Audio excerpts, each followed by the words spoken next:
Hi, I'm Arati. Today I'm sharing with you 5 books that have been inspiring me visually over the last couple of weeks. 2 of them were bought secondhand, 1 was a gift, 1 is from my childhood, and 1 of them I designed. Let's start with The Grammar of Ornament by Owen Jones. This is a book published by DK Publishers, and I got this secondhand off eBay. It's a compilation of different patterns, and as it says, it's the grammar of ornament. So it has multiple styles of ornament through the ages and from different cultures. There are sections of text throughout the book explaining the plates as well as the ornamentation for each section of the ornament. So here we have Egyptian, Assyrian, Greek, and so on. I'm just going to flip through this gently, but the reason that it's inspiring me is because it has so many different references from various different cultures. It really lets you see the different color combinations, the styles, the patterns, the textures that are used in order to create patterns. Many of them have similar coloring, but very different motifs and a very different result in the way they combine them. It is quite a chunky book, so there's quite a lot in here. Here's some from the Renaissance, Elizabethan, Italian, and so on. It is a very useful book, and my inspiration lately has been coming from it in terms of color combinations. Look at this page in particular. It's just using a few colors, but you can get so many different variations just using those. The second book I'd like to talk about is Tales from Grimm. This is a book from my childhood about 35 years ago. It's illustrated by Michel Guire-Vaca. I hope I'm saying that correctly. And he has a very specific, very stylized form of illustration and coloring, which I have been fascinated by over the past few weeks in particular. Now, because I've had this book for a very long time, I'm quite used to the illustrations in it, and I've always admired how beautifully they are done. The illustrations are all bordered by this double border, and the text is in 2 columns placed around it. I'm not sure whether that was a choice by the illustrator to have these borders or by the graphic designer who designed the book. The illustrations are so beautiful, and what's been inspiring me again is the color combinations that have been used. The colors were more vibrant when I was a child. I feel like they have dulled down over the years a little bit, and the paper has got a little bit more yellow than it used to be. But look at the composition of this image. It's absolutely gorgeous, and there's such a connection between all 3 images on this page, although they're showing different things both in color and composition and the forms that it uses to show certain things. Beautiful, absolutely beautiful. Here's Rapunzel. I love this picture. I've always loved it. She just looks so cute and innocent. But yeah, and the Wren and the Bear is the last story. And I particularly love this image because the animals, though depicted realistically, do have quite a lot of expression to their faces, which you might almost call human expression, like the smile, for example, and the little bit of blush in the cheeks. One of my favorite books, and I have had it since I was about maybe, I'm guessing about 10 or 11. Albert Racinet was an illustrator and an artist in, I believe, the late 1800s, and he did many illustrations of costumes. This is a compilation of some of them, introduced by Dr. Eileen Ribeiro, from the head of the costume department at the Courtauld Institute. And the reason I got this, which I got secondhand, by the way, is because I've always been somewhat interested in fashion and the ways in which people dress and the combinations that they have.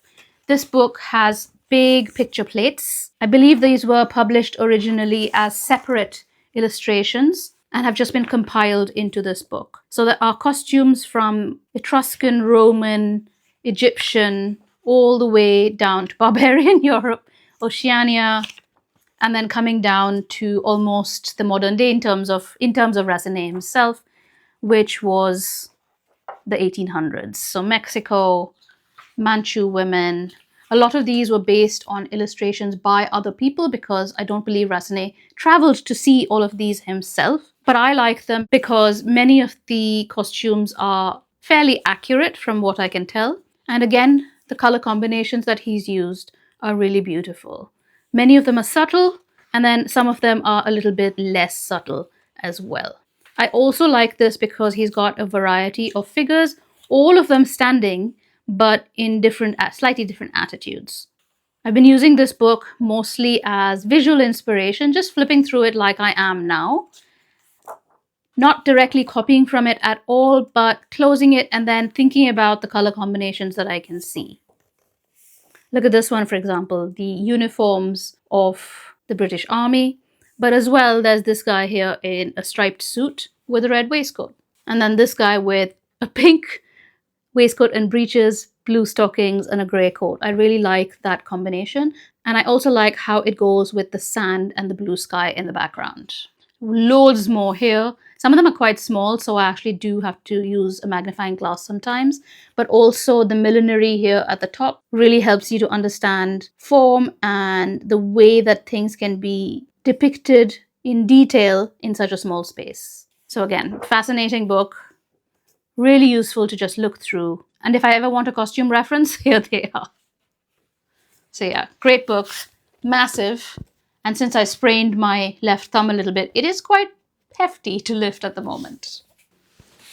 I'll come back to picture book makers in a moment.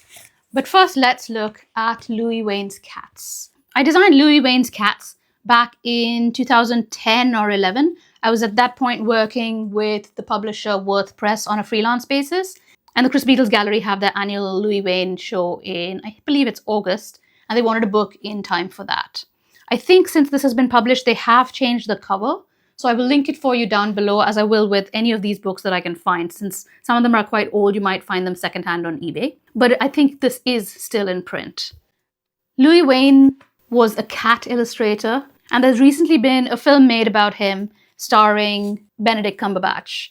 But you can tell from just the end papers of this book where he began and where he ended.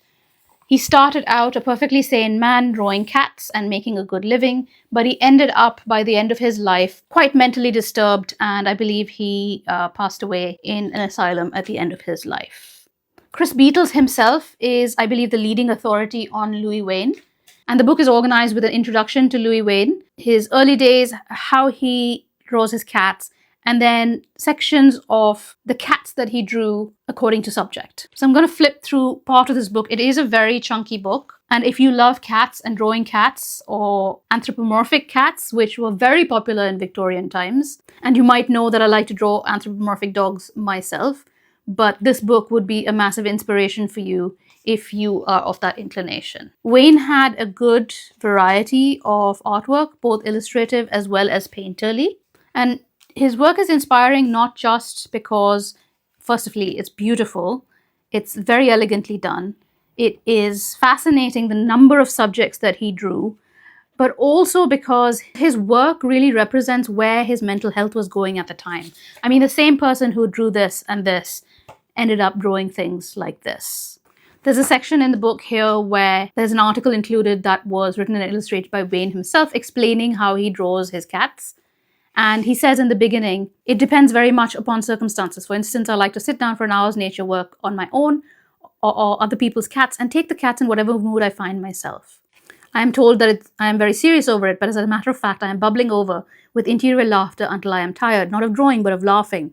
It is a species of laughter which is very keen and absorbing and carries one away from one's surroundings, and I often feel afterwards as if I am aching all over. And he goes on to explain further about how he draws the cats with illustrations.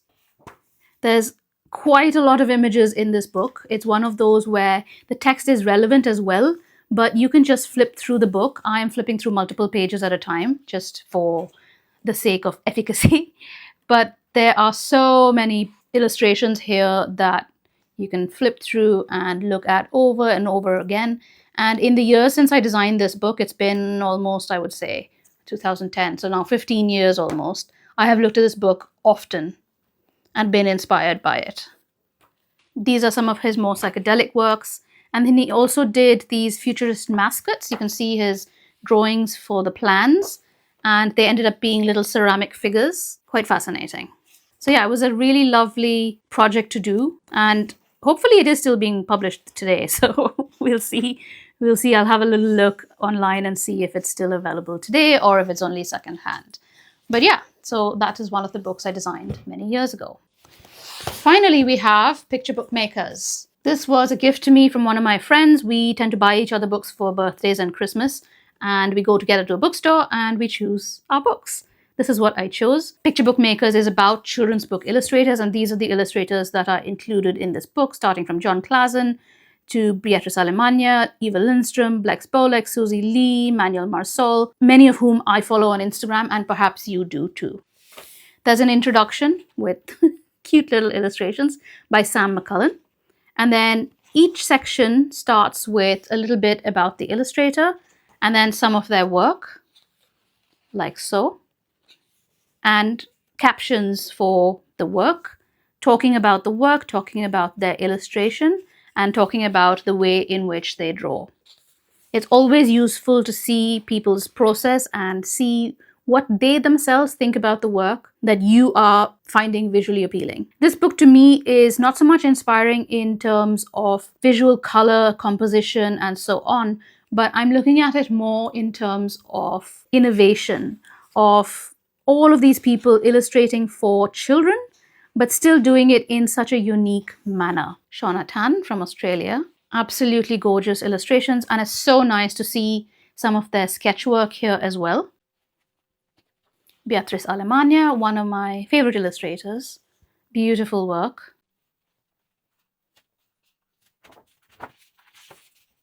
Chris Horton. Just look at the colors in this. Look at the trees. Just absolutely gorgeous book. Katie Crowther. Look at this. Look at the way the hair spreads out. And she says, I juggle with ancient symbols and mythical references, all powerful. Remember, I do not choose. It's just such a evocative image. It just tells you, like, you can look at this and you can imagine what the story is. You don't even have to see the rest of the book. John Clason, very famous illustrator. Susie Lee, someone I was not familiar with, but amazing, amazing work. Look at this. So beautiful. Shadow book. This is Bernard Carvalho. Absolutely gorgeous. I mean, 100% recommend this book. I'm so happy I got it. And if they come out with a second edition, definitely would buy that as well. So I hope that these books inspired you. And if you're following me over on my Instagram or on my behind the scenes email list, you'll probably see influences from these in my work over the coming months. Thanks so much for watching, and I will see you in my next video. Bye.